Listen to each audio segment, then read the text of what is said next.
It's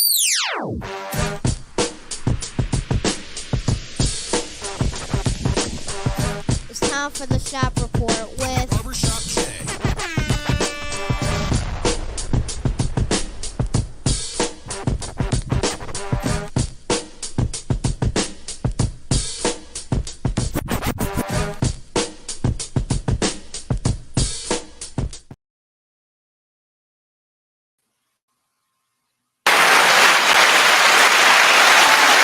What up, sports fans? Welcome to the Shop Report. I'm Barbershop Jay. I'll be your host for the day. Here's what's happening. Of course, we want to remind you the Shop Report is brought to you by Rocket Digital Media. It's the one-stop shop for all your digital marketing needs. You can look them up on Facebook at RDM Detroit, or you can slide on over to the website, rocketdigital.net. That's ROCKIT digital.net. Make sure when you're there, while you're there, you tell them the BSJ sent you. And for my folk out there in TV land, if you want to leave your questions or comments during today's program, by all means, please do so. And we will throw it up on the screen. And y'all know what's coming next.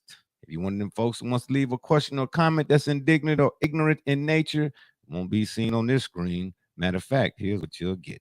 Ain't nobody got time for that. With that being said, there's nobody joining me today, unfortunately. I don't know. We might have to do something about this Sunday 12 o'clock p.m. Start time. You know, folks are still sleeping, just now turning over from Saturday night. You know what I mean? I seen a couple of my co-hosts out there getting a little raucous last night. Okay. Yeah, we might have to do something. We might have to move this show time to a later time in the evening or something again. I think the evening is a little bit better. Folks are already woke and then got the day started and got off, you know, they're well into things. But getting up this early, I don't see how the NFL players do it. But anywho, let us start the show. Oh yeah, and by the way, we should have a few other people joining us, you know, once they do wake up. You know, it's a lot of teeth that need to be being brushed and things of that nature. And you see what I'm doing. It's not coffee this morning, y'all. It's tea. Believe that, right? Green tea. Let me take a sip. Would you please bear with me? Yes. All right. Well, until they get here or don't get here, it's Jay Solo today, baby. Y'all see I'm looking a little scruffy. That's okay. You know what I mean? I'll get to the barbershop when I can, unless y'all paying for it. I didn't think so. Anywho, our first item on the menu is the question of the day. You know, before I ask this question, let me say this. I used to be a staunch follower or reader of the newspaper. Okay. And I don't read the newspaper anymore. Well, I may, if I'm at the library or something like that and I see a copy, I may pick up something, you know, in the metro section or the business section might catch my eye, you know, what stocks are up and down and things of that nature. And I might read an article or two. All right, so be it. But other than that, I don't run to the paper or run to get a paper like I used to. Number one, you know, we all see here now that, and this is kind of the idea or the reason for this question of the day. It seems like we've gotten away from quality and are headed towards maybe destruction in this quantitative thing, right? And when I was a kid, man, and this is not a my school, your school, just saying, okay, we talk about evolve all the time here on this program, especially as it pertains to sports and whatnot. Then I'm trying to tell you, I see things devolving despite the appearance, okay? And we went from time, man, when I was a kid, man, 7, 8, 9 years. I had a paper route too, by the way. You could do that back then.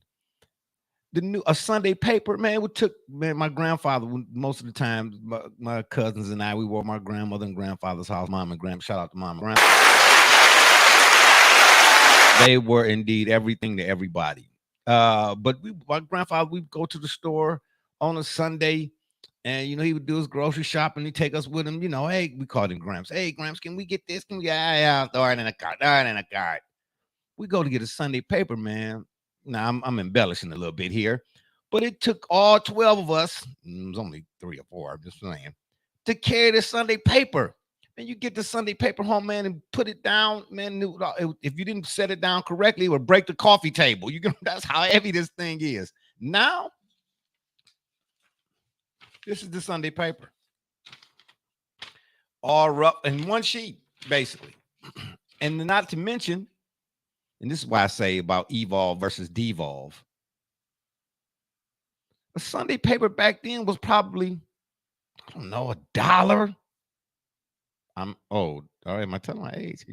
All right. Now, a Sunday paper is $45 million. And it's, once again, it's a Sunday paper. They put everything on one page. So are you telling me less is more? Huh? How have we evolved? To me, we're going backwards. But they're charging you more and you're getting less. It's everywhere. Go to Walmart, buy your favorite item, your food item. Eggs are how much now? Inflation, whatever it is they're calling this, to me look like are we in, is this inflation and recession at the same time? Somebody help me understand here, okay? So I asked this question. Is it better for society to live by law or principle? He said, well, what they got to do with inflation and evolve and devolve, whatnot? Because here's the thing. I know what law is technically, right? And just so I can let me look something up here right quick. Bear with me. All right, I want to give you all the definition of law, okay? According to the Oxford Dictionary, law is the system of rules which a particular country or community recognizes as regulating the actions of its members and which it may enforce by the imposition of penalties. Now, that's the technical definition, right? But where's this law at that says, don't keep gouging the little man? All right? Usury. What's going on here? Hey, somebody please help me out. If you're out there and you're listening, just help me out. Maybe I might be wrong. I don't know. But I look at this thing like at the end of the day, we have this mantra in this country about, taking care again, integrity and scruples and morals, and it's immoral and unscrupulous what they're doing to the little man in this society. Where's the law? It's got to be some law that they're not being followed. I don't know all the particulars, but they're not being followed. They can't be. You can't be overcharging folks for getting. Hey, even car makers, like the technology that they're using here. Okay, I've seen more recalls on these fancy to-do cars because of the electronics. A guy said to me, but I do like Teslas, though. I'm not going to even lie. I'll tell you that story in a little second here. But I'm just saying overall, in general, they're adding all of these bells and whistles. But I see cars that got all this technology. I see them in the shop. They stay in the shops. And the warranties and listen, there's people in line for using their warranties here. I mean, out the wazoo. Listen, somebody please help me to understand. And then don't let me add in this whole debt ceiling, okay? And then now because of the debt ceiling, the student loan, payments, gonna start to kick back in and not whatever it is. That's not the rule makers are the rule breakers. That's all. That's all I'm driving at here. Okay, there's no principle from them folks up top, but they expect us, the little man, to abide by the law or to have principle. Makes no sense to me. And I hope what I just said made some kind of sense to y'all. But just for the sake of its and giggles, I'm going to read to you all the definition of principle. A fundamental truth or proposition that serves as the foundation for a system of belief or behavior or for a chain of reasoning. For instance, you could say the basic principles of Christianity, I guess. And in essence, principle and law really kind of are synonymous. They go hand in hand, to tell you the truth, because you could also say, a general scientific, theorem or law that has numerous special applications across a wide field. But at the end of the day, it all boils down to, if you ask me, it's a right thing to do and a wrong thing to do. Okay?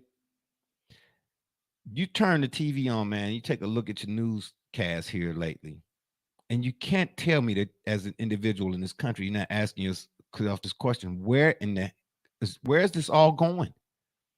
It's going to hockey sticks and the handbasket. You mean to tell me we gotten to the point where we've gone so far against our principles? This is why I'm asking: what should we live by the law? Therefore, those who are writing the law, we have to go by whatever it is that they're saying and doing. Or should we live by principle? Like, man, look, hold up, man. What's right is right, and what's wrong got to be addressed. But the day and age that we living in now, the things that I'm seeing when I turn on the tube, and I rarely do nowadays, I'm just saying, it seems like what's wrong is right. But who taking the beating? The little guy. Something is going on, man, and it's coming to a head, man. I'm just that's the way it looked to me. It looked like it's coming to a head. I say we should live by principle versus law, because I know even though I'm giving you the definition, excuse me, it seems the way that it's being implemented, that's a word here to use in this case, just too broad, too generic. But I'll tell you something else. I don't know what we living by no more. It just seemed like it's just a free-for-all. All these murders left and right. It's like the Prophet Muhammad, peace be upon him, said, those who are being killed, and I think I may have mentioned this to y'all before, those who are being killed won't know why, and those who are doing the killing won't know why they're doing the killing. If y'all don't see that out here nowadays, man, I don't know what to tell you. What are we living by is the better question. That's what I'd like to know. Somebody please help me out. Help me to understand, what exactly are we living by? Because right now it just seems like we just existing. You can't go outside no more without fear, like I just mentioned, of somebody shooting you. Okay? Things that used to be a standard are now, like when you go to the grocery store, once again, you go to buy your fruits and your vegetables or whatnot. You want to get seeds in your fruit? They calling it organic. Organic? That's just a fancy word of saying that's how it used to be, but it ain't that way no more. Look here. We are getting to, and I keep saying but this world, especially here in America, you're getting to a point where everything that should be ain't no more, ironically speaking. And the cart is before the horse. And that's the new norm. It's bad sackward to me, y'all. Get what I'm trying to tell you? And bear with me here. We're going to take a 30-second commercial break. I got a message coming in on the private line I got to take care of right quick. Don't y'all go nowhere. We'll be right back. Put it down. It's Kate Cunningham, you watching The Shop Report. It's Chris Murray, and you're watching The Shop Report. Hey, I'm Billy Butler, and thank you for watching The Shop Report. You're Jay Knight, you're watching The Shop Report. Hey guys, I'm Les Norman, former Kansas City Royal, and you're watching The Shop Report. I'm Harvey Diallo, and you're watching The Shop Report. Commander Brown, Detroit Rivers Mountain Training, and I'm watching The Shop Report. Barbershop Jay, Quentin Hines, Super Bowl champion. I'm ready. Let's do it. I'm on.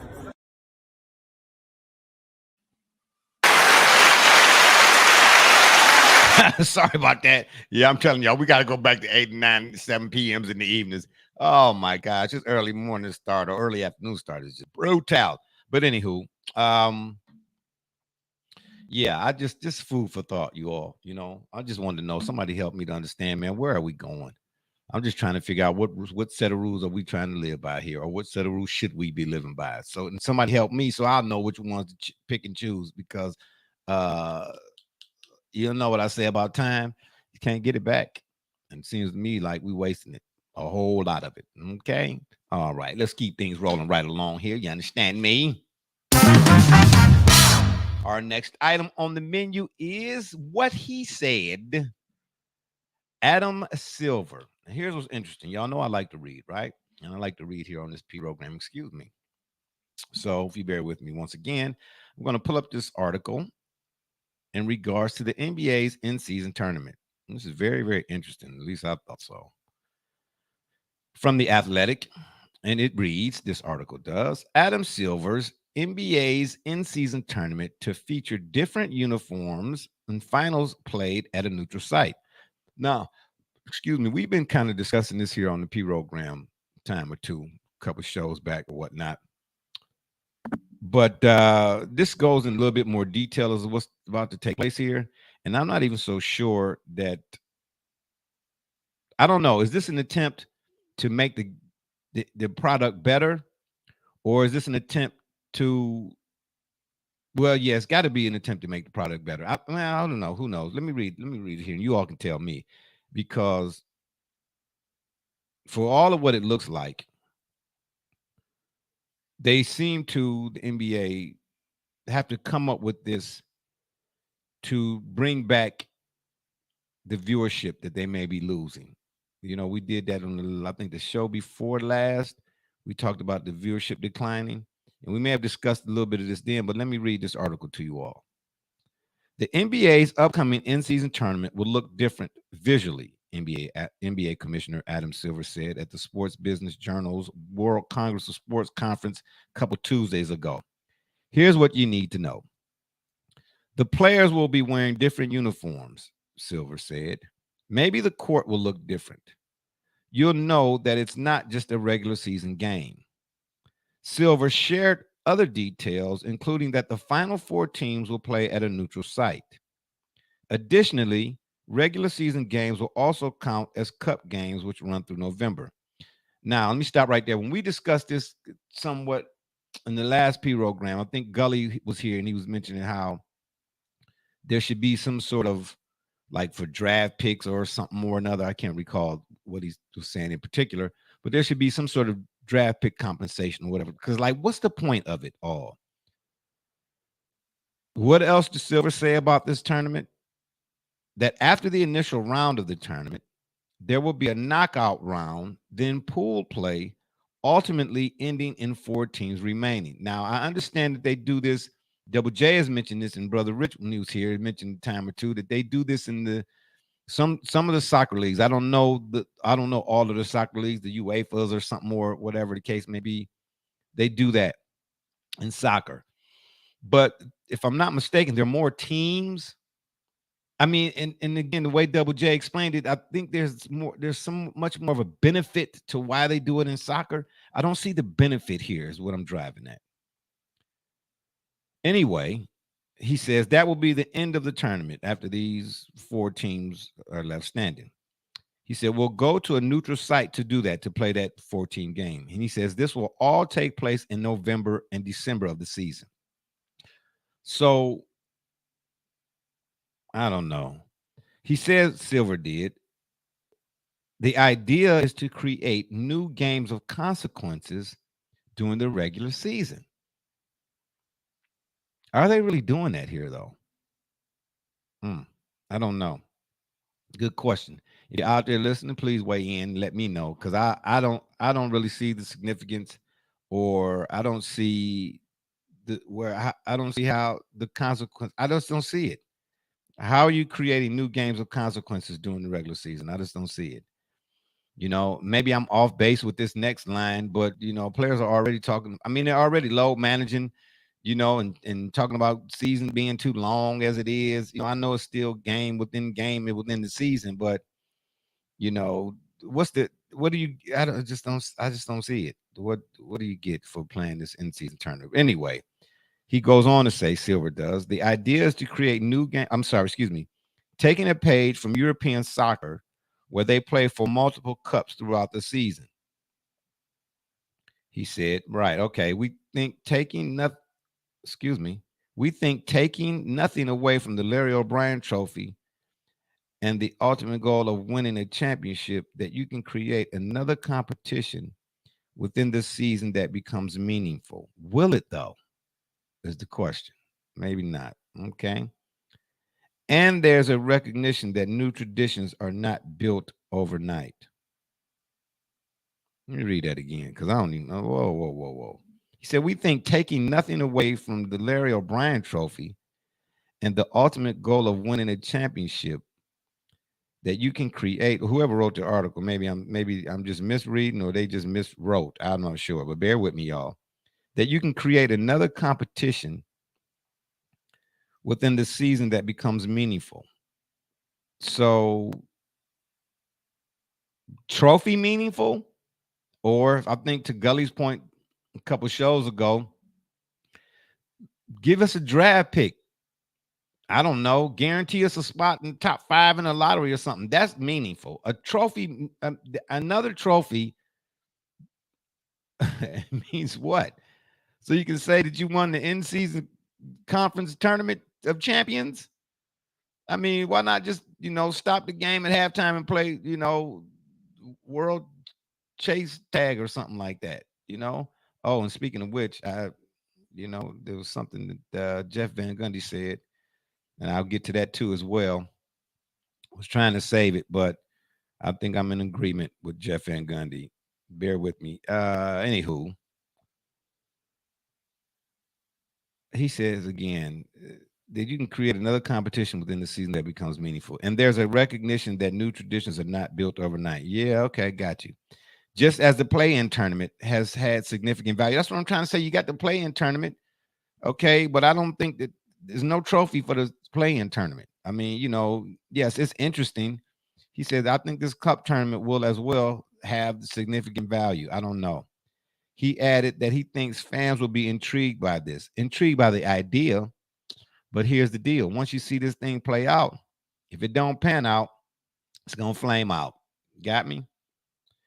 Then he says, I think that particularly it was interesting when we first started talking to our players about it several years ago. Part of the initial reaction from players is, why would we care? Okay, let me read that again. Players said initially, I think they still might be saying it. Why would we care? But they're probably not saying nothing really now because the NBA is like, yeah, we're going to do it anyway. So, right now, who cares? But this again, why would we care? It's interesting with getting close to a third of our players now who were born outside the United States. Imagine that. They're very familiar with this cup notion from European soccer or soccer tournaments elsewhere in the world. So I think they adapted to it very quickly. And I think, frankly, our American players have come along. Do you think or do you know? Excuse me, let me take a sip, y'all.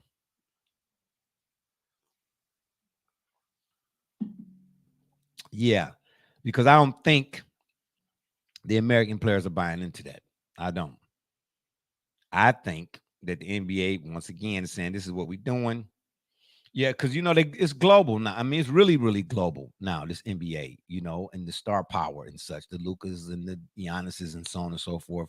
So they're gearing it towards that. That's what it looks like, okay?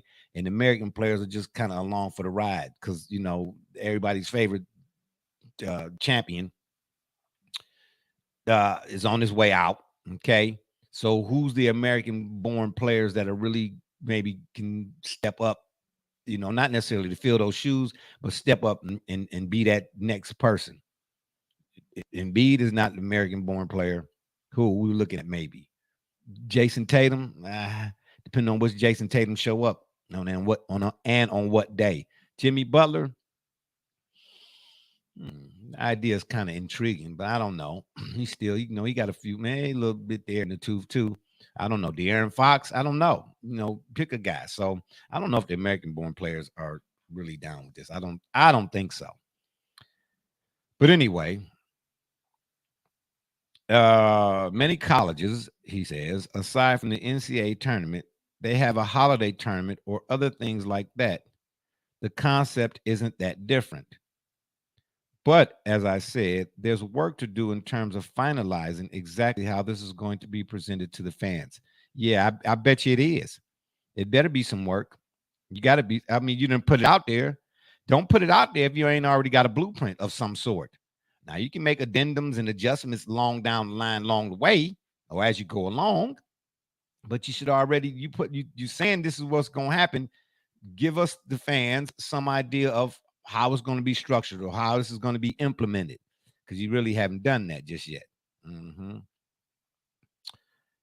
Anyway, he says, I'm excited, and it is a significant new provision in our relationship with the players. I don't see how that's I don't see how that players.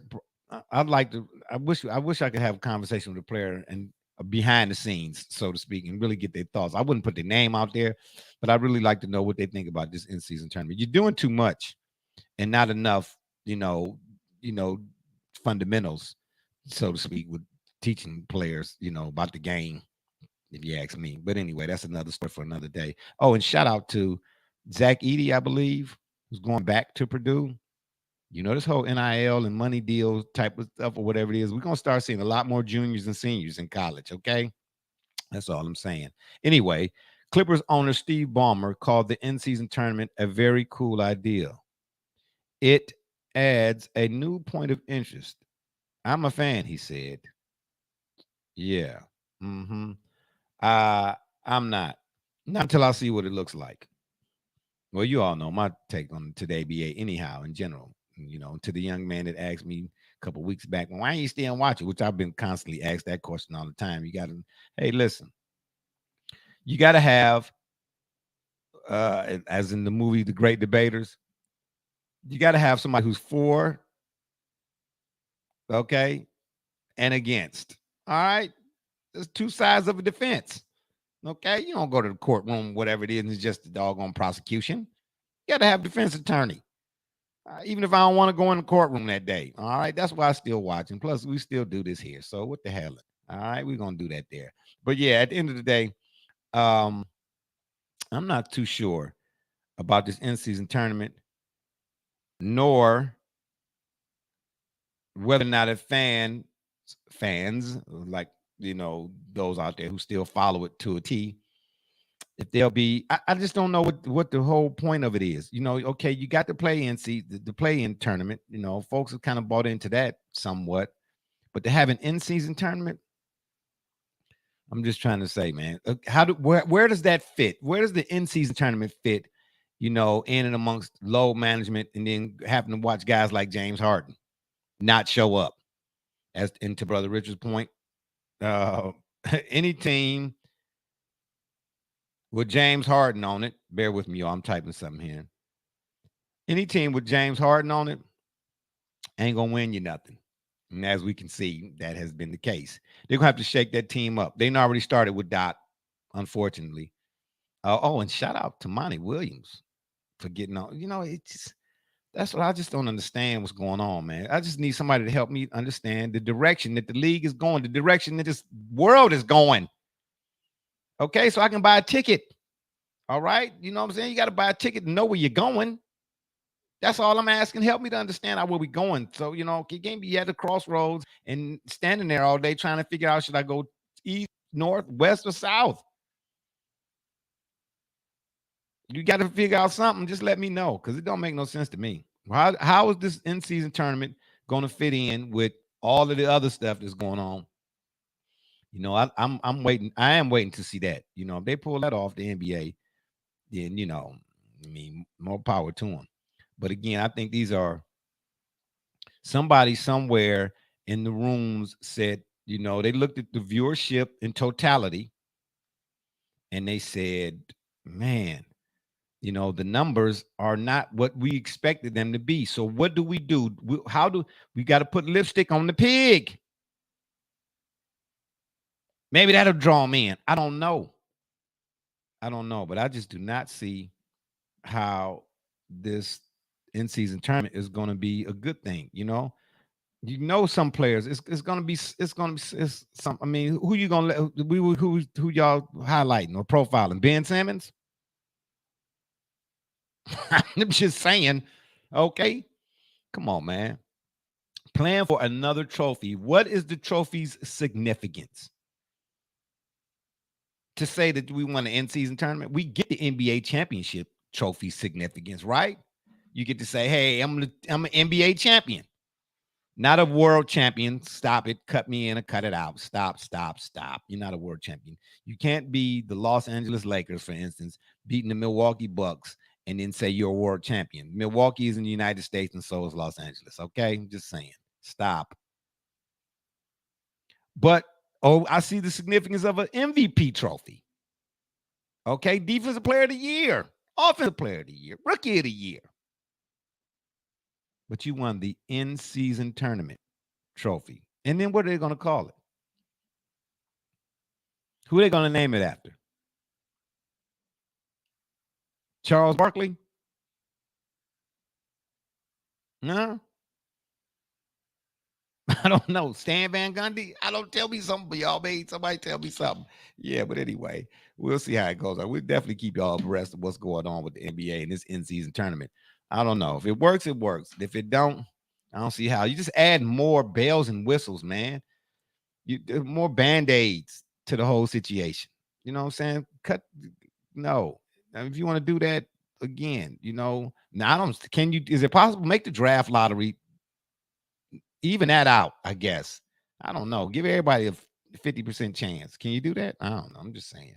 Yeah, I mean, there are other ways, other things I think that you could have done or should have done to make the in-season tournament. I'm not so sure that's a good idea. And while I'm looking up here, if you bear with me, Jeff Van Gundy, I'm looking up his comments. I'm trying to type and talk to you all at the same time. It's like walking and can't do it. Oh, shout out to my man Gully. My man Gully's joined us. Hey. Can you hear me? Yep. What it do? Hey, how you doing, brother? It's all good, man. You up on a Sunday, huh? Yes, sir. Man, I was just telling folks, man, we might have to change this time, bro. Man, I got up. I don't even have hair. My hair was all over the place. You know what I'm trying to tell you? Man, it's all right. It's all right, man. Oh, it's all wrong. It's all wrong. I'll let you, while you're here, shout out for being here. I'll let you weigh in on the whole NBA in-season tournament deal. Okay. If you want to. Yep. But I just got done reading. Let me go back here because I was looking for something Jeff Van Gundy said. I was trying to go on our Discord thread because I know we mentioned it there. Bear with me here.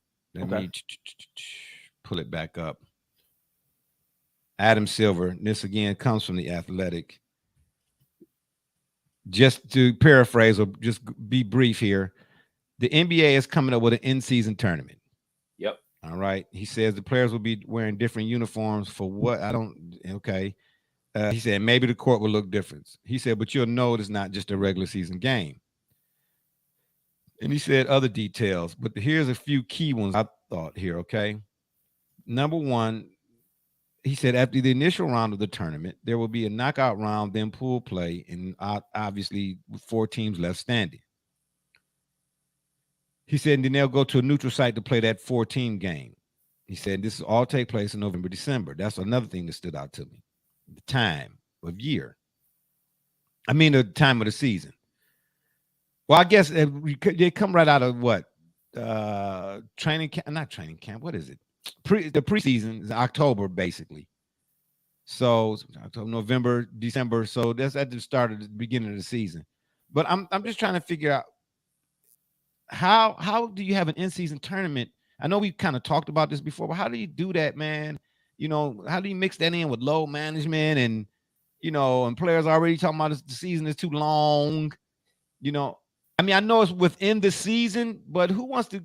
And they're playing for a trophy, he said. And the trophy significance, I don't understand. Is what are you playing for? I get an NBA championship trophy, right? You know what I mean? I get an MVP trophy, defensive player of the year trophy, or something. But the in-season tournament trophy, I don't get it. I don't see what value it adds to the quality of the NBA product having an in-season tournament, unless, as I mentioned before, we're talking about that tournament having an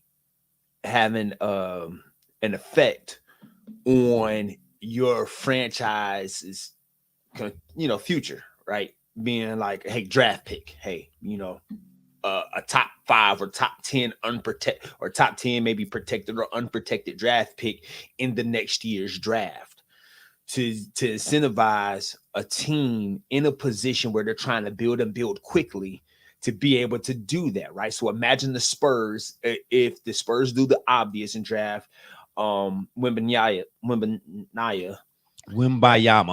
I know that. Say that Wembanyama. fast. Yeah, right. Yeah, Say that right. fast 2 times. Wembanyama. Okay, imagine the Spurs drafting Wembanyama.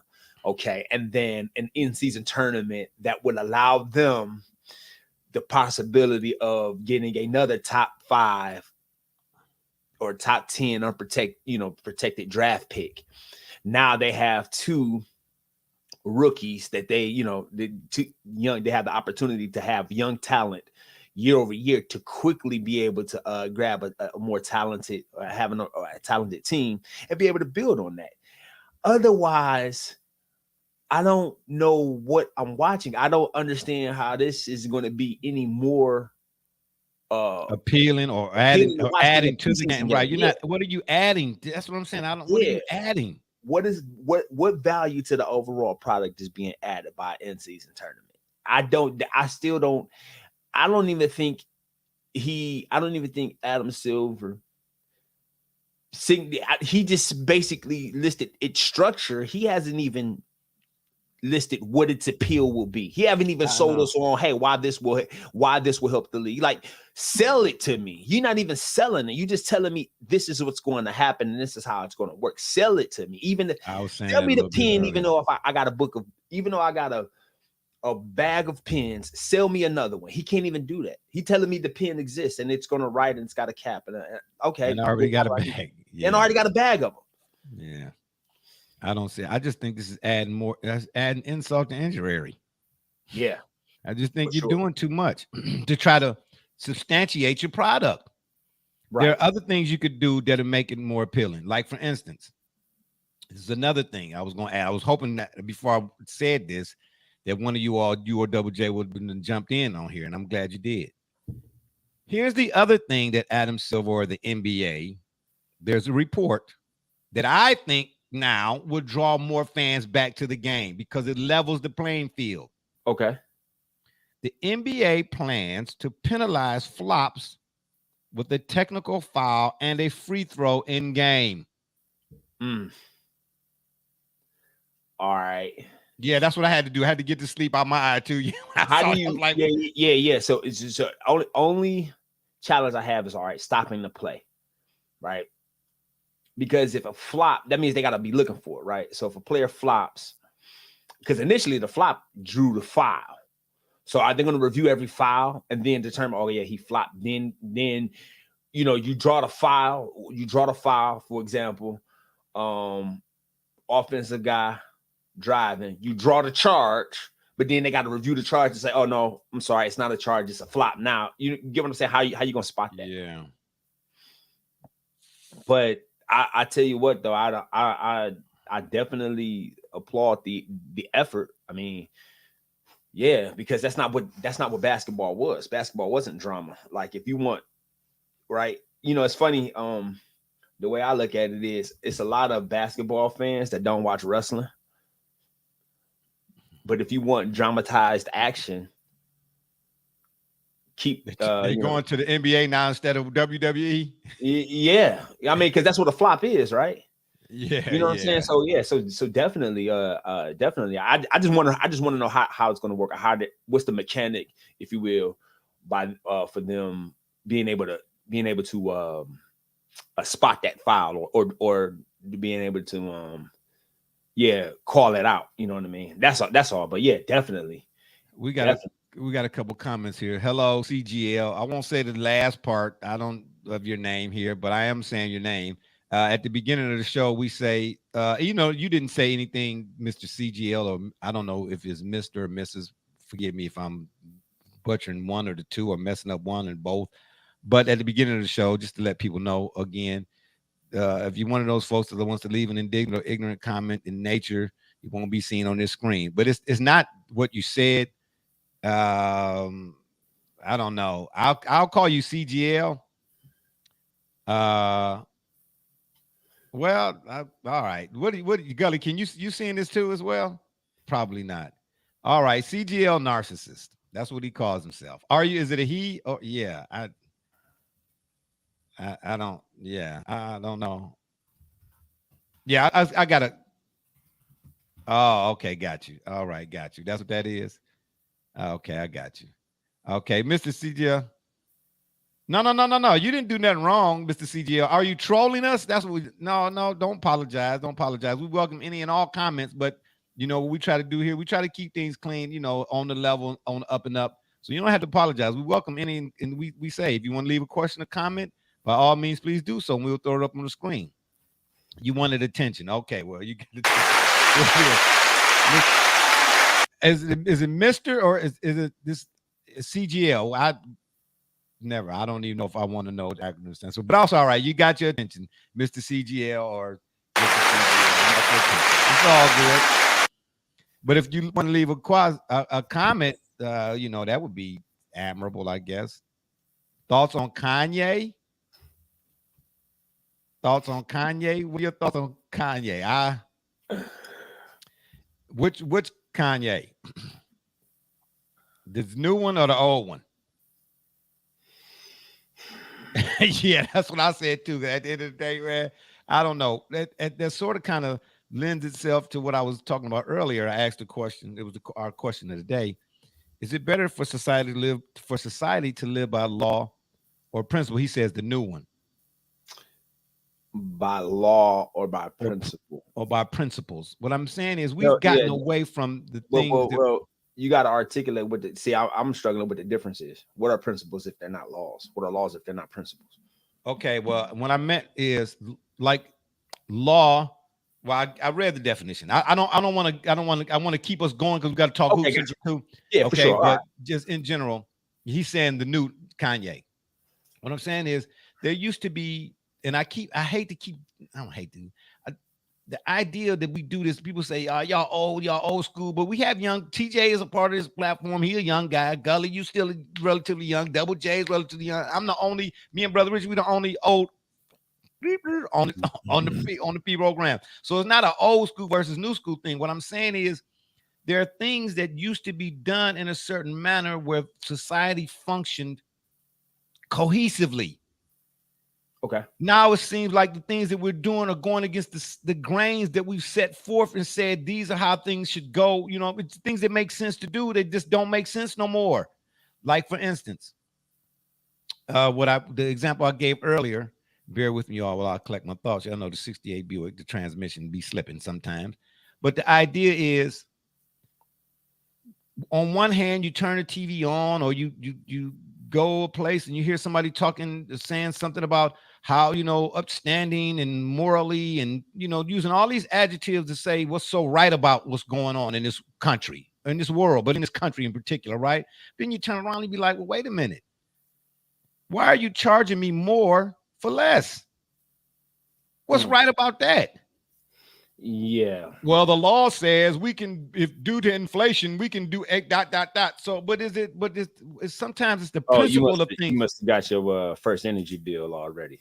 That's I mean, I didn't want to put them on, but you said them. I mean, like, my gosh, you know, the student loan and this. The example I gave was when we was coming up, we used to go to the store with Gramps, man, and go get a Sunday paper. It took all 2,500 of us to put the Sunday paper to carry in the house. Yeah. You know what I'm saying? I said, nowadays, and the Sunday paper was probably $1. Now, this is the Sunday paper. Right. Well, and it's $35. Yeah. Well, you know, he says the government, CGL weighing in again. He said the government kind of hates black people. Unfortunately. Yeah, that's very unfortunately. Yeah, that's very unfortunate. Well, go ahead. What were you gonna say?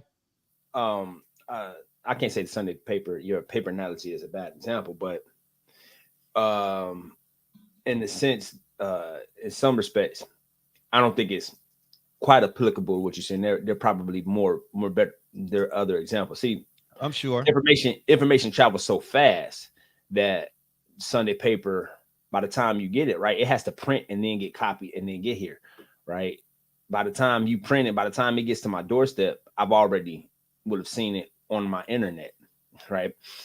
And so the speed of which information can travel limits the effect of a Sunday paper. However, but it's the accuracy of the information that's being put out there too, though. It's no more or less accurate than what was printed, what was on print. Integrity. All right. So the point is, integrity was always something that needed to be, was always an exception. Okay. Whoa. Okay. Well, then let me throw this out here at you then.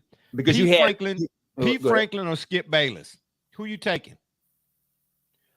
Well, knowing what I know about Skip Bayless, or exactly my opinions on Skip Bayless being that I'm not as familiar with Pete Franklin. My opinions on Skip Bayless and what I've seen is, I would say Pete Franklin, because I think Skip is a paid agitator. He's his platform. Yeah, exactly. So I think there's a great sense of artificiality to Skip's persona. I really don't think he's and that's really the point I was trying to make with that's the point I was trying to make with now versus then. Yeah. So it's artificial. Right. It's artificial, it's deliberate. I mean, we have more. It's like we have more, but of what? Exactly. We have more of what? Now. And that's the challenge, right? The challenge is getting quality and getting a quality from what you have. You have an abundance. Like, I mean, you look at TV, right? Oh gosh, like what network doesn't exist? There's a network for everything, for every nuance, for every. I mean, we're podcasters. Like, podcasting didn't exist in this way. 20 years ago. No, there's a niche and there's a podcast for everything. You have more of what? So it's incumbent upon us to go to decide if we want to make the strides to have value and to be a value added benefit, or if we can find the abundance of just putting stuff out there and just letting it, just copying and pasting stuff that's out there, just getting it out there and then getting a volume. So just like TV networks are the same thing. It's just a whole bunch of what? Yeah, like my man D Runk said, our whole position here is, he said, if I don't learn whatever it is, I don't turn you, I'm gonna learn something whether I want to or not. Right. You know what I mean? Right. So, Right. Shout out to my man D Runk. But at the end of the day, again, that was the whole point of it all. When I know it was, I used law and I used principle, but it was the principle of using the both. I'm just throwing it out there. Like, look, man, what are we doing? It's just instant gratification. We're not getting anything. We're getting that bag of chips that look full, but when we open it, it's just full of air. Right. What are we getting? Like you said, what are we getting? Hold on, we got another comment rolling here. Let's see what this is from here. CGL says, he weighing in again. He says, accountants and educated individuals. So yeah, I think hood culture is really toxic too. Interesting. What is hood culture? Well, yeah. Tell us, what do you think hood culture is? Yeah, but at the end of the day, bruh, when you say it's almost like the dumb down, that's all that's being catered to now. It's the whole thing is about, the more we can dumb it down, the better off. When you say where are we going, I have no idea, bro. I just have no idea, man. I'm concerned. I'm really concerned about the direction. But I asked, at least point me in a direction. Well, who you asking to point? Well, I mean, them folks. Who you asking to point you in the direction? Who? Hold on 1 second here.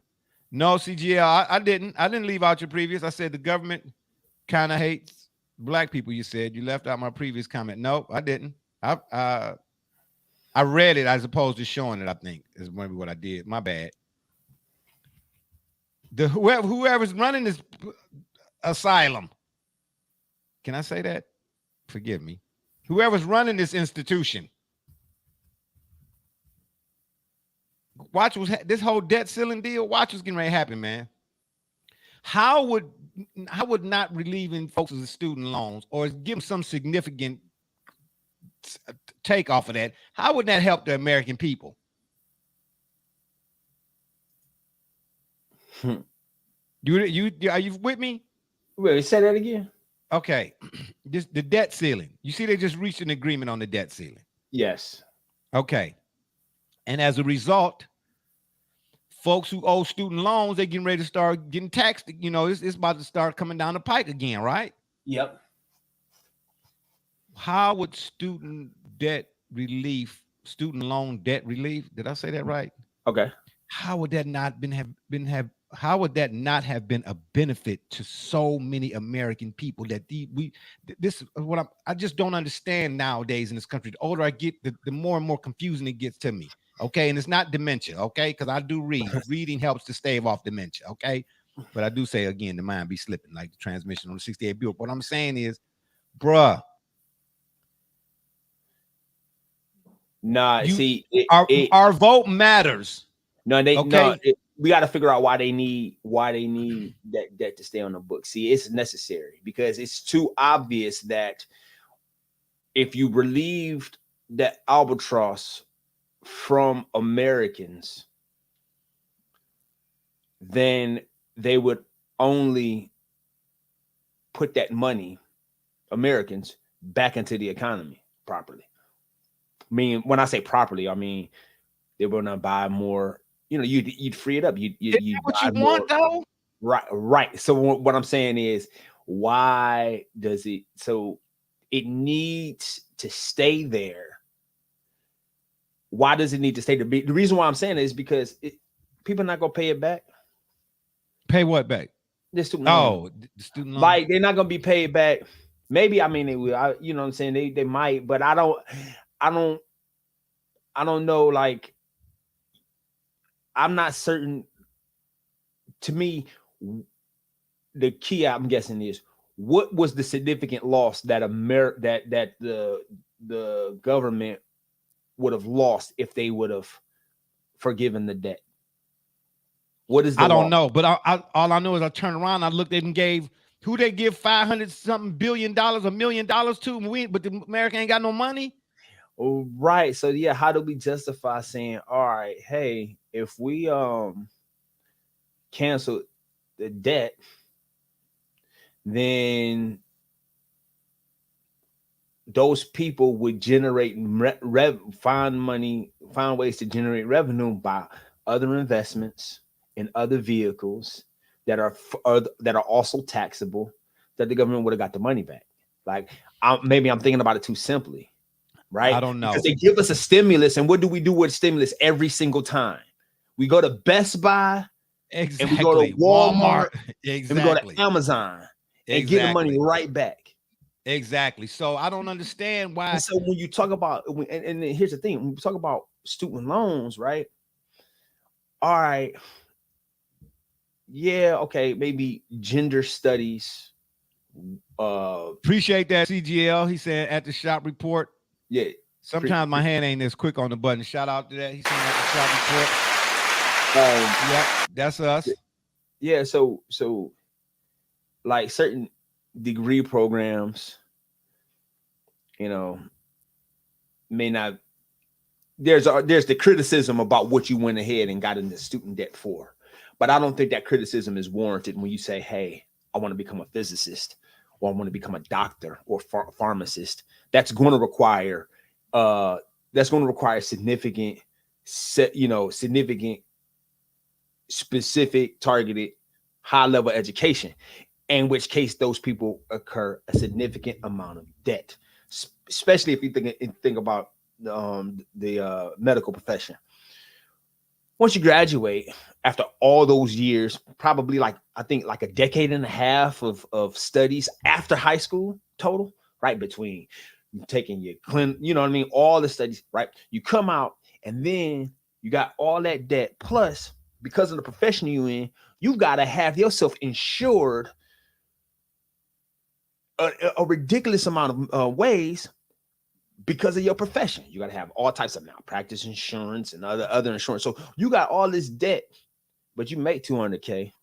No, you don't, because you owe $250K plus the insurance. You know what I mean? Like you, Yeah. And you don't want to forgive that. Like no, there's an agenda here. You holding on to something. Hey, CGL, did you at me? You said he said, nah, man, I at you so you'd read my comment on the hood culture. But I don't know where and what should I be? There's a previous comment that he mentioned. I'm saying, what is hood culture? Yeah, Gully is asking what is hood culture, but he said he at me. This is what he's saying, Gully. I don't know, where do I go to find what he? No, it's all here. Oh, it's all here. Yeah, it's all here. You ain't gotta go nowhere. Okay, I got you. Yeah, yeah, you talking to my tech expert over here. Okay, you talking to my tech expert over here, man. I'm that's definitely showing my age. Okay, I barely can work a phone, doggone microphone, to tell you the truth. What I'm saying is, whatever he's saying, if oh yeah. Okay, I got you. I'm asking him okay. What is hood culture? No, I didn't leave it out. You said accountants and educated individuals. So yeah, I think if that's the one you're talking about, I think hood culture is really toxic too. And then Gully asked you though, what is hood culture? What is hood culture? Yeah. At the end of the day, man, I'm just trying to understand what are they selling us on? When I asked about direction, what direction are we going? Really? Please, somebody help me to understand, man. We sending money overseas, but we ain't got no money. Yeah. Like I'm starting to understand what is to your point. What money are we sending?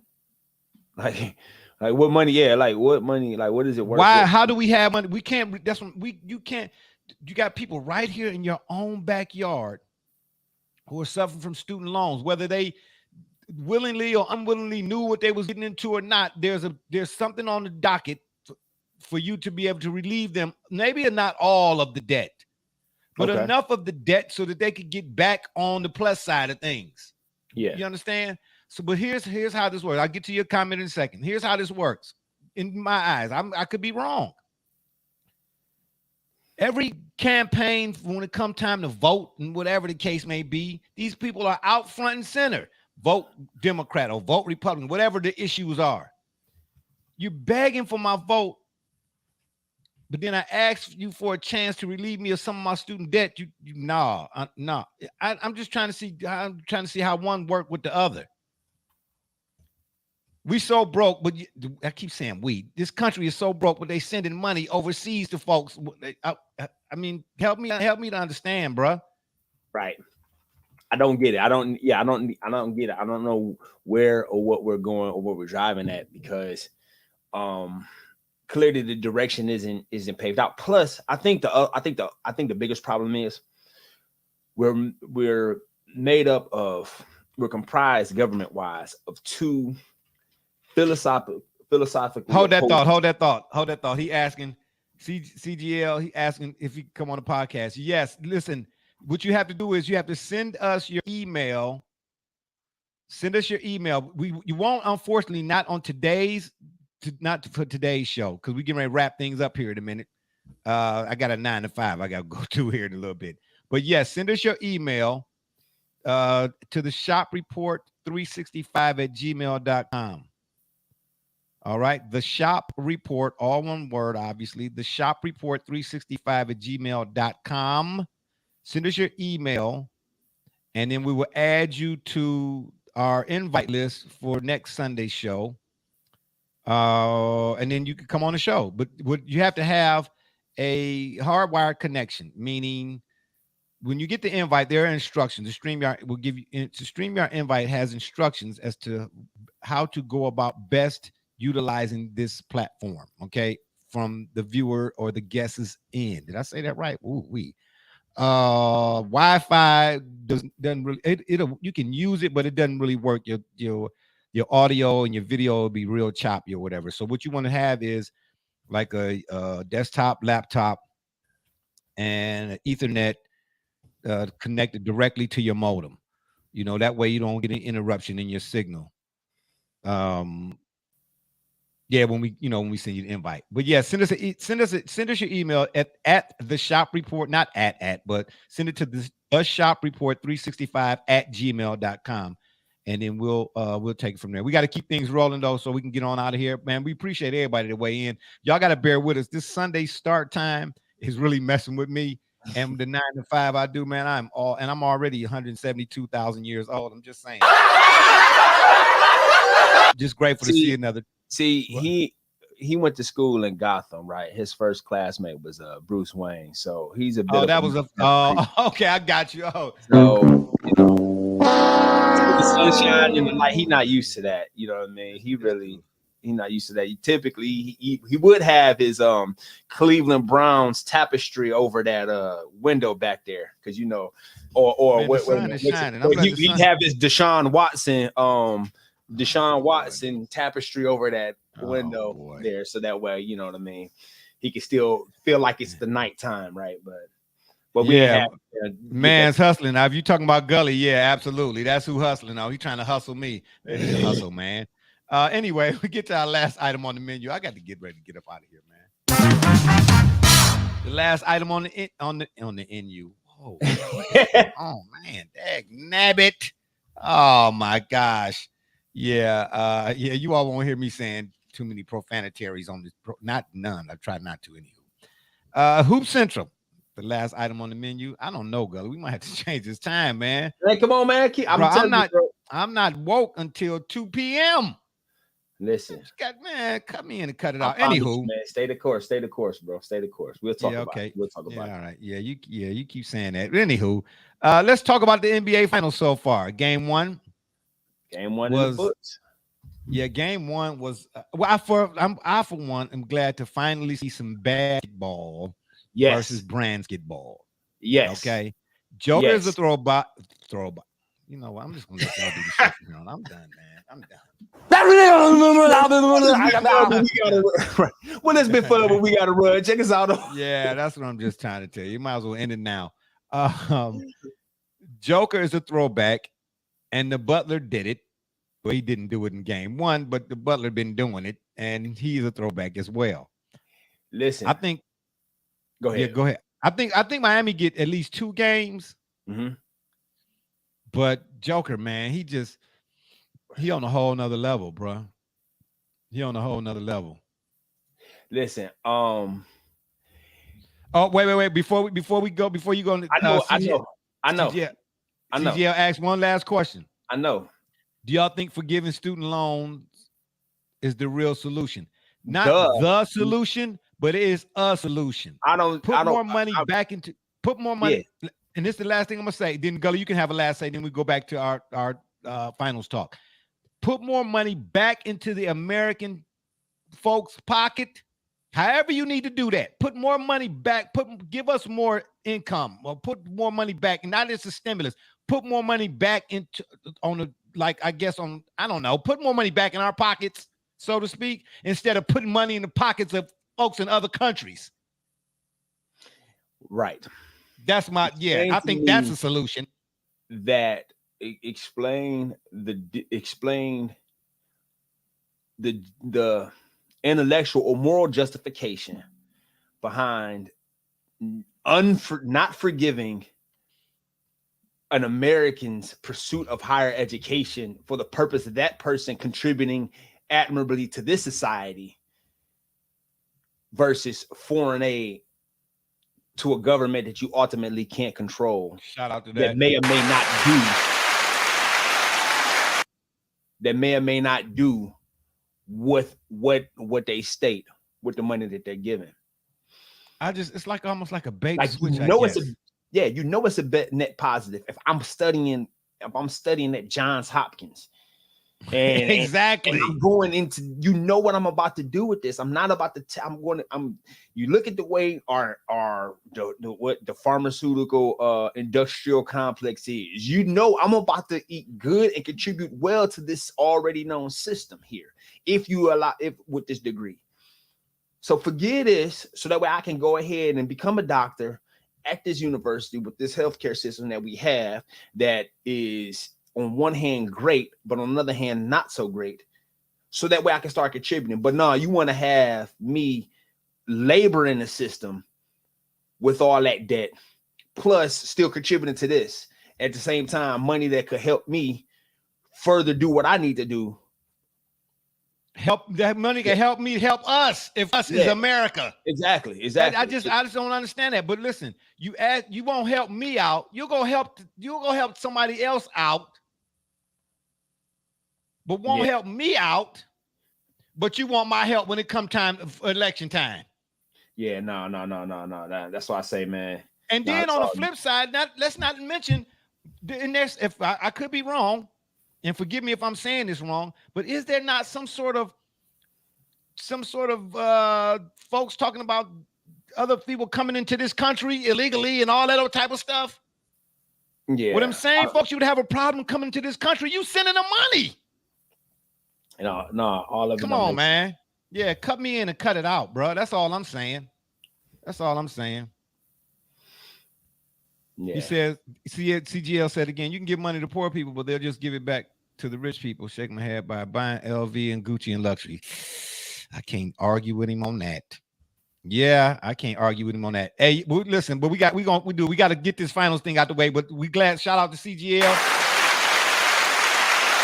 Hey, like D-Runk, man, you know what I'm saying? Folks out there be bringing it, man. That's why we love doing what we do, man. Listen, at the end of the day, I'll say it again. I'm going to keep on saying, I'm going to always say as long as I'm living and breathing, man, we do what we do because of y'all. Yeah. All right? For sure. All right? We are of the people, not above the people. If it wasn't for y'all, wouldn't be no shop report, man. Shout out, you know what I'm saying, to all of the peoples. You understand what I'm saying? Okay, got you. At the end of the day, let's keep things rolling. You were saying about the finals, right? Yeah, I was saying. Oh, and shout out, CGL. I just got a notification. CGL just subscribed to the channel. Shout out, we appreciate that. You understand what I'm saying? We appreciate that. It's all to the GO, baby. Yes, indeedy. Now, if I could just wake up here on the Sundays, man, I'm telling you, I'd be wore out, bro. Just right quick, let me tell you how it go for me. I go in. This is why I'm doing what we're doing this, man, because I got to try to this labor thing. You know, it's whooping me. I go in at 6 in the evening. I got to go in today, but I got things to do before I go in. Okay, rush hour traffic by the time I leave, so I got to leave 2 hours early to get there on time, type of deal. I go in, got to be there 6 in the evening. I get off at 2:30 in the morning, bruh. If I ain't all skewered, I don't know who is. I get 2.5 hours of sleep, then I try to get up, man. I'm telling you, when I turned the computer on and everything this morning, and I'm thankful to even see another day. But when I turned the computer on this morning, man, bruh, for the longest, I'm pushing the internet button on the laptop, and I'm like, man, why would the computer turn on? The computer turn off. Man, this dude talking about some 12 o'clock. Yeah, all right, yeah, okay. Listen, okay, I'm telling you, okay, I'm saying, whatever. Yeah, I got you. Man. I had the moments too. I remember the one time I was working real long shift back when I used to do like maintenance and housekeeping and whatnot. And I remember, man, I had to last thing I need to do was mop up this floor, man. So I'm in the utility closet. I'm filling up my bucket. Cool. I'm like, all right, man. Good, cool. And so I shut the light off. Dang, all right.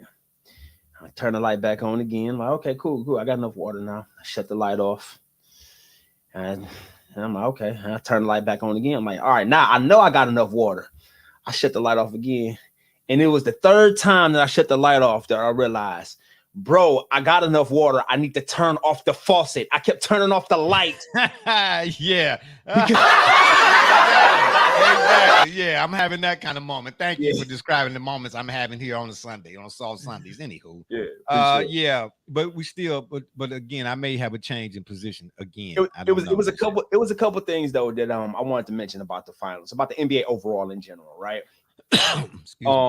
About and really when it comes to Joker in particular, and why he's so refreshing for the league. Nikola Jokic should prove to anyone. He said, bro was fading. Yeah, exactly. I was done, bro. Listen, Joker proves to everyone and anyone his success and dominance in the 21st century in today's brand of basketball. Joker proves that Larry Bird could exist in today's game, and that old school is effective in the face of new school. Wow. Because that's in other words, that's one of them what ifs. Like they doing them side by side player. That's one of them what ifs that actually then you can see it then come to fruition, so to speak, in the Joker. What part of his game, the way functionally it translates, what part of his game is dissimilar from Larry Bird? He's not terribly athletic. He's awkward, but his IQ and ball handling, his intelligence of the game and the way it's played. Yeah, that's a good comparison. Yeah, that's a very, very good comparison. Secondly, I'd like to give a shout out to the round mound of rebound, because he made a side. I can't find Van Gundy's comments, but go ahead. He made a sideways comment in passing that I think is so profound, right? He said about the altitude, obviously playing a mile high. You know, the guys they doing the ventilators before the game. Reggie Miller doing I'm not understand that if that's what needs to be done. I ain't taking shots at him for doing that, but you know what I'm saying. If that's what's required, then you got to do what you got to do. I mean, obviously, all you got to do is holler at Ryan Clark, former Ryan Clark. He almost died. Yeah, the altitude is real, bro. Yeah, right. Because he couldn't play whenever the Steelers had to go to Denver. Yeah, he couldn't play those games. Matter of fact, let me ask you this right quick. Have you ever been to Colorado? I have not yet. Oh, bro, let me tell you something. I lived in Denver. Yeah, for a few months. Yeah. No, it's no question, bro. The air is definitely thin. It's okay. You can feel the difference. It's no question. Anybody to tell you otherwise, they ain't been there. That was what Phil Collins was talking about. Oh, hell no. Unbelievable. Yeah. All this time, that's what I thought he was talking about. That's what he was talking about. That song was about Colorado, bro. I have no idea, John Denver. Oh my gosh. I was today years old. Yeah. Man. Oh, so was I when I realized I didn't turn on the machine again, man. That's your fault on a Sunday. Keep going. You know, I blame me. Yes, blame yourself. Absolutely. Blame yourself. Yes, blame yourself. I blame you too. Hey, but you know what? You can start now. Oh, really? Listen. No, but what Charles Barkley said, talking about all this altitude, right? And how it has an advantage and disadvantage and whatnot. He was like, I don't see no banners up here. Yeah. Right? Yeah. You don't make the difference. I mean, maybe it make the difference for Denver, but the point is you still got to play, right? Yeah. You still got to play, and the elements that others may have a more of a challenge to adjust to are the same elements that those guys got to adjust to. I mean, for 41 nights, they don't play in that arena in the regular season, and then for at least twice every round they play away from it. So then they might be more used to it a little bit more than most, but it's not significant that it's the difference. It haven't made the difference in the title. You know what I mean? Exactly. And lastly, Jimmy Butler. If this dude don't get some, I don't want to say don't get some help. No, I'm gonna stop right there. But definitely, he's one of he's a great example of how the game should be played. How an athlete. So is Joker too, though. Yeah, they both are. It's a classic matchup for those who like the game of basketball and like the concept of a team sport. This here is definitely it. Like, what else could you ask? What more could you ask for? You don't have the and we're seeing it from both ends. Yes, from East and the West. That's what I said. Basketball versus basketball. Yeah. You know, it's about the popularity now. But you know, I'm gonna say this too, right quick about Joker. Now they haven't won. Okay, right. Okay. So let's say they win this finals. Yes. should they not win this finals, or had they not even got to this finals, the conversation, although he is still who he is, and the reference to Larry Bird, I think, is still legit. The conversation surrounding him is not the same, given that he had won 2 MVPs previous. Yep. You see? Yep. And was in the running for the 3rd. Yep. You see what I mean? Right. There's a different conversation. You win 2 MVPs and you ain't made it to a finals. Well, how many MVPs? But I'm saying prior to now. How many league MVPs did Michael Jordan win before he got to an NBA final? Before 91, had he only got 1 MVP? I know he had 1 MVP. I don't know. That's a good question. I don't know. Yeah, I get that, because I think the undercurrent of skepticism around Joker was that, all right, man, here's 2-time MVP, and the way the season planned out, probably should have been the next guy, the first guy since Larry Bird to win 3 straight MVPs. Yeah. Yeah. So I get all of that, but I think his finals appearance and the way that they went about dominating. I mean, really think about it. If you think about these last 3 years, last 4 seasons, they've been the team to beat out West when Golden State was unhealthy. The Warriors just won the championship 2 minutes ago. I said the Nuggets have been the team to beat out West when the Warriors were unhealthy. Yeah, but when the Warriors were unhealthy this year and 2 years before that, and 3 years ago. No, it was the Lakers. No, the Lakers. Yeah, the Lakers was the team to beat. No, they wasn't. Yeah, what do you mean? The bubble was just 5 seconds ago. The bubble, nah, bro. We gotta realize, man. Listen, that the pandemic has messed up everybody's space-time continuum, bro. The pandemic was 3 seasons ago. That's 3 years ago, not 2, not 1. That's, and in those, remember, matter of fact, if you think about it, right, it was then when the Nuggets started to arrive, because the Nuggets met the Lakers in the conference finals then. I know. Remember, and the Nuggets did, because the Nuggets shocked the Clippers, and the Clippers blew a 3-1 lead. Here we go, 3-1. And the Nuggets were the conference finals then. Then the next season, 21, that's when the Nuggets, I want to say, what happened to them? Did the Nuggets meet Phoenix in the conference finals? Chris Paul and the Suns. They might have been there. Okay. Last season, I forgot where they were last season, but I would say in the regular season for the last 3 seasons, they've been like a top seed. Top 3. They've been a very consistent team in terms of their success and how they play the game. They've really been the team to beat. Yeah.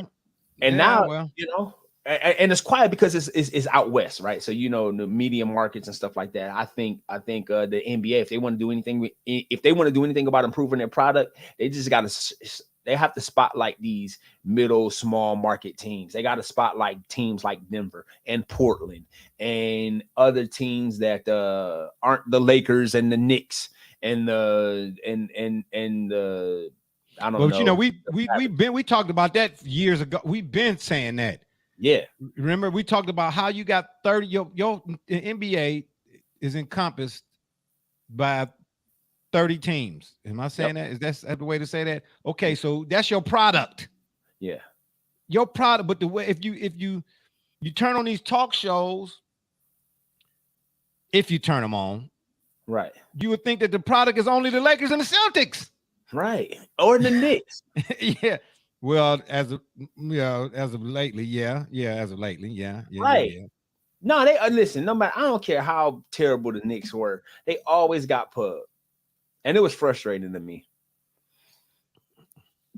Well, I can't argue that. I'm not going to argue that.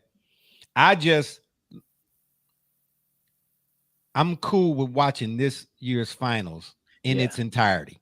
Yes. Game 1, excuse me, I agree with most of the commentators. Chuck. Now that's going. Check. I said check. I'll be right back. Hold on. Yeah. Check, Shuck, EJ, Yeah. Yeah, Chuck, Shuck, and EJ and Lenny. Anyway,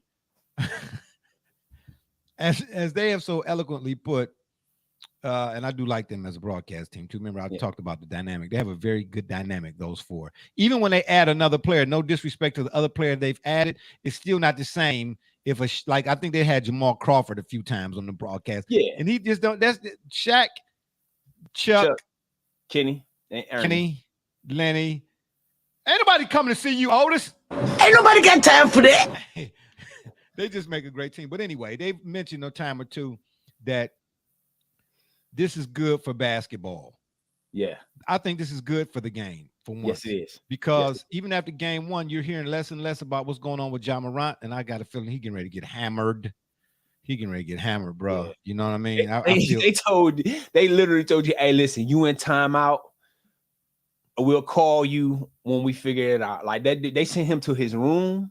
Oh, shout out to Snowman. Shout out to Snowman. They sent him to his Snowman in the morning. Snowman Multimedia, obviously nowadays here. And Cole, my man Cole Johnson, cats doing they 1-2.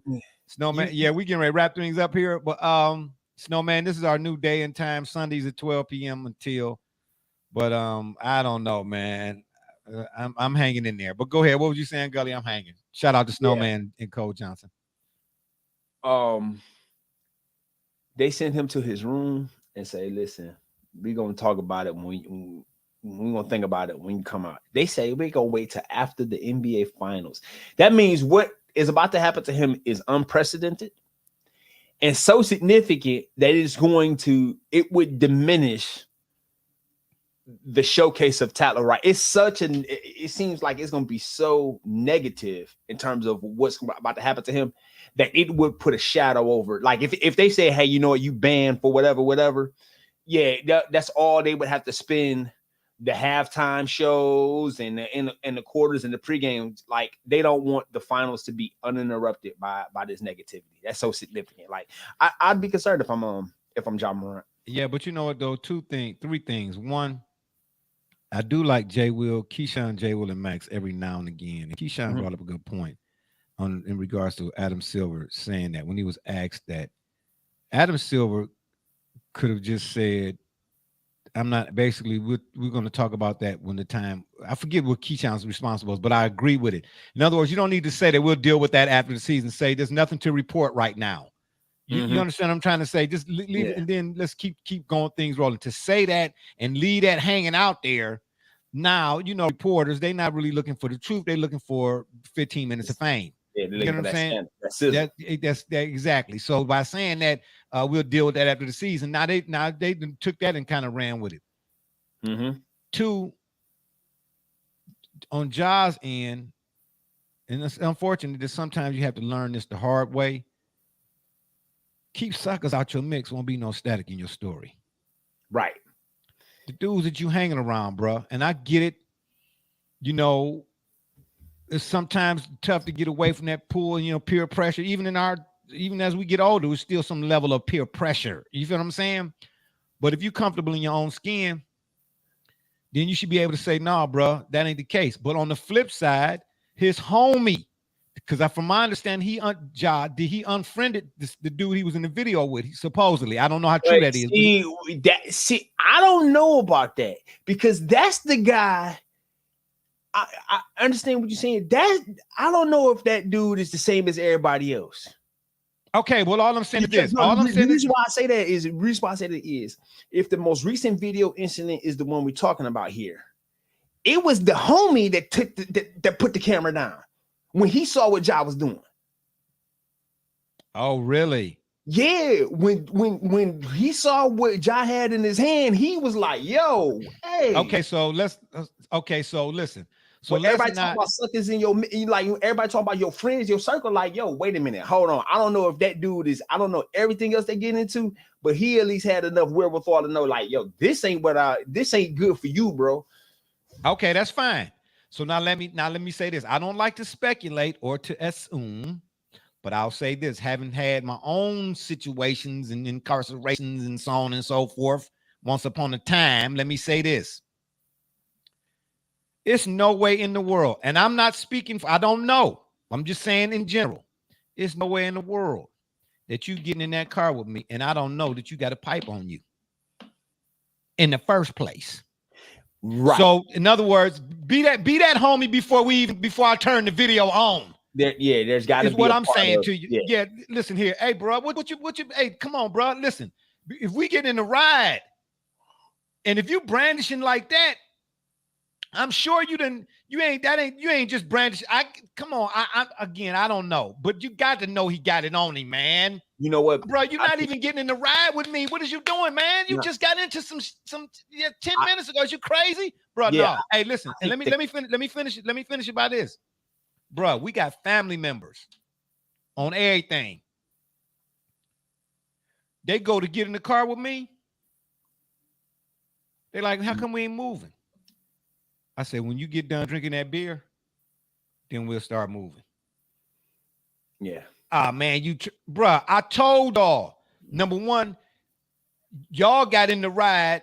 And when I wasn't in the ride when y'all got in. I told y'all to go and get in the ride. You get what I'm trying to say? Right. I come get in the ride. Y'all tossing back cans. Yeah. So I'm like, all right, we cousins. Okay, it's all good. But I ain't putting the keys in niggas' ignition. Did I say that right? Say that fast. Yeah. Six ignition.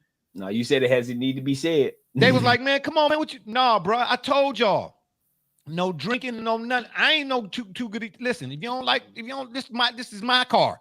You don't like the rules set forth in my ride, then go get your own ride. Don't catch the bus. I still love you. But what I'm saying to y'all is, what I'm trying to get those folks on the other end to understand is, after being in that type of situation, I value my freedom. Do you understand? And if you ain't got no respect for the value that I have for my freedom, then respectfully get your ass out the car. Listen, yes, you're absolutely right. Huh? Decorum is not control. Thank you. And the refusal to have decorum because you think it's control is what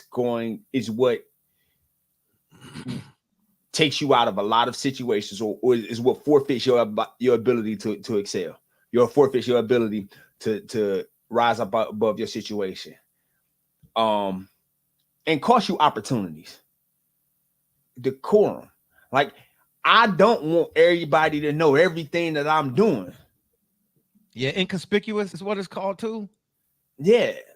The loudest dude in the room type of deal and all that old type of stuff. And you ain't got to be loud vociferously. You got to be loud what you want, what you got on. Right. Like everybody know, oh yeah, he must got something. Let's get this, like Most Def said on the Black on Both Sides album, man. Don't get got. Right. And that's what I'm saying. Like decorum, like, oh man, I need to be me, so on and so forth. Like, for example, the way Allen Iverson carried himself as a NBA player, with his style, with his dress, right? That is not what I'm talking about here. That him being able to express himself there, when it didn't, when what he was doing, the way he dressed himself and the way he carried himself, there was nothing wrong with that in terms of he didn't get dressed that day or wear his hair that way that day and say, let me do this so I can get attention. Nah, he didn't have to go over the top to look at me. He was just AI. Yeah, you know what I'm saying that was AI. Part of self-expression. That part of self-expression is worth being unapologetic.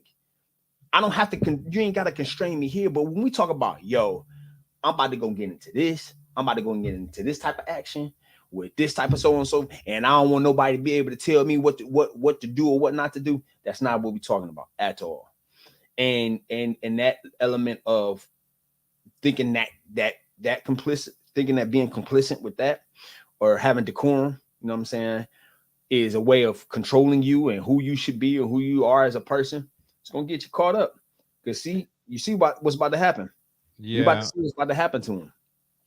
To be real. I guess that's what my guy meant about hood culture. I just wanted him to express himself to elaborate on that, because I didn't want to speak for anybody. You know what I mean? I have my opinion on what it is. We wanted to see if it what his was. Yeah, Theirs was. I don't know if that's a girl or guy. Yeah, but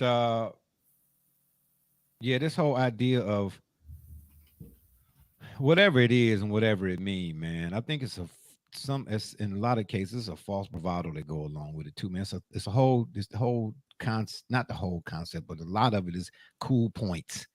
Yeah, and we are doing stupid over cool points. Yeah, you see what I'm saying? We killing each other over cool points. What do like this in-season tournament? We talking about the NBA. What do it get you? What do cool points get you? It's too many free to homies, but not enough don't do that, bro. And we done said that before a time or two on the program too, man. Yeah. I mean, come on, man. At the end of the day, I go right back right quick because I know we got to get out of here. I go right back right quick. Say that fast one time to the whole deal with the car. I don't care if you ain't got to be related. What I'm saying is if you running with me in my circle, the reason why you in my circle is because you understand that I'm rocking with dude because dude is not trying to put himself in a position that he was in previous. So I'm gonna respect, you know what I'm saying? I'm gonna respect the rules of the ride. Right. Even if I know I drink and I gotta do all that kind of stuff. If I'm riding with Jay, man, I want to be riding with Jay. Right. I don't want to be riding to go see Jay. Yeah. You get what I'm trying to say? Him having to ride to go see me. Yeah, you know what I'm trying to mean. So I mean, come on, man. And so you already know the dudes, and I tell this to my sons all the time. The dudes I rock with, they already know. And I ain't saying I'm nobody more, no less than. But the dudes I rock with, man, they already know. We on some mind elevation, man. Right. You understand? When we get together, we talking about moves we can make, man, that can make not the situation just better for ourselves, but for our families and other folks' families. Right. But doing it in a manner in which we ain't looking over our shoulder every 5 minutes. Exactly. So what else is there to be on when we already know, as CGL mentioned, you know what I'm saying, about what the world think about the folks that look like me and you? Come on now, we talking reality here. See what I'm saying? So the folks like me and you that look like me and you, we need to be on our mindset need to be on something else, man, other than cool points and hood culture and wanting to be something that we ain't. Be you. Yeah. Don't be afraid to be you, but be the you that ain't gravitating towards the crowd is gravitating towards. Come on, man. Yeah. Man, come on. Absolutely. Cut me in. I was born that night, not last night. Yeah, okay. And at the end of the day, I'm just saying. But anywho, yeah, man, this was a good one. So who all right, go ahead. So really real quick, before we get out of here. So after game one, what do you think? Oh yeah, my bad. Game 2 is tonight. What time? Yeah, 8:30 something. Yeah, okay. Yeah, about 8 o'clock, I think starts. Yeah. I mean, I want to see a good series, but I just think the Joker, man, you can't speed him up. You can't slow him down. He plays at his own pace. And then before you know it, he got a triple-double, 27, 14, 19 in only 7 minutes. That's remarkable, right? Yeah, to be able to control the pace of a game and in that you are not a fast, guys with speed being able to speed the game up, that I can see that, but it's weird, it's fascinating really to have a guy who can slow the game down, who can will the game to move at my pace. You know what I'm saying? At a slow pace. That's really remarkable. Yeah, I mean, look, man, he's a different kind of player, and let them win a ring. Then hopefully the NBA starts trending in that type of direction, because Joker is what I've been crying about. What my BA used to be. He's fundamentally sound. His footwork, he'll have a moment or two where he be off balance or whatever the case. But for the most part, his footwork, and you know what? He's one of the few players, especially I've seen play in a post-up type position where he's a key killer on them elbows. Yeah, get it. Them elbows. He on both of them elbows. He can hurt you. Mm-hmm. But he one of the few players, and I can't even say this about Mike. I can't even say this about Bird, Magic, none of them. He one of the few players who can play 40+ minutes. I want you to pay close attention to your TV screen. After he done played about 35 some odd minutes and see if he's sweating. Tim Duncan was the only other player I ever saw. I rarely, if ever, saw Tim Duncan in the game put his hands on his. You know, a player when he gets so tired, when he get tired, he get fatigued, put his hands on his shorts, pulling the kind of pull. I don't recall ever seeing Tim Duncan do that. Yeah, and I can't say I haven't seen Joker do it. I think I've seen him do it once or twice. But I'm just saying, this guy can hurt you in a myriad of ways, and not break a sweat. Now I'm embellishing a little bit. But you get what I'm trying to say? Most guys, they be wiping it, baby. Yeah, I get it. Yeah, and the guy, the point is, like you brought up Tim Duncan, you know that they were doing it offensively and defensively. And the point is, his effort didn't require him to be tremendously effective. It didn't require him to exhaust himself. He didn't have to necessarily exhaust himself in order to be present in the moment at every moment that it mattered. Absolutely. That's pretty amazing. Well, game 2 is tonight. Hope Miami fare a little bit better, because I do like the Heat as well. Jimmy the Butler did it. I'd like to see them. I'd like to see it go 7 games, but I got a feeling though the Joker keep doing what the Joker doing. There ain't gonna be no joke. It's gonna be over in 4. Anywho, and on that note, I leave you with this quote. I once cried because I had no shoes until I saw a man who had no feet. Moral of the story is, be grateful for what you do have and not ungrateful for what you don't. It's been fun, but we got to run. Don't forget to check us out every Sunday now at 12 p.m. Or 12 on the PM side. I don't even know. Right here on the yard. Or y'all can check us out on Facebook, Twitter, Instagram, the Shop's fan page, and of course YouTube. And make sure when y'all go to YouTube, you hit that subscribe button, the little notification bell. Ding, ling, ling, ling, ling. Am I saying that sound like the ice cream man? Jang-a-lang, jang-a-lang. Anywho. We'd be much obliged. And if that don't work, y'all can Google it. For my man's B Rich, Double J, TJ, D Gully. Who am I missing? The fans. No, it was somebody else. Anyway, for all of those who follow and support us. See, you messed me up, man. Yeah, we say thank you. Follow. Shout out. Yeah, okay. We say thank you. I'm Barbershop Jay, and you've been listening to the Shop Report. And remember, next time y'all want to know what's going on, man, come to the shop. Walk-ins are always welcome. Holla, this 12 p.m.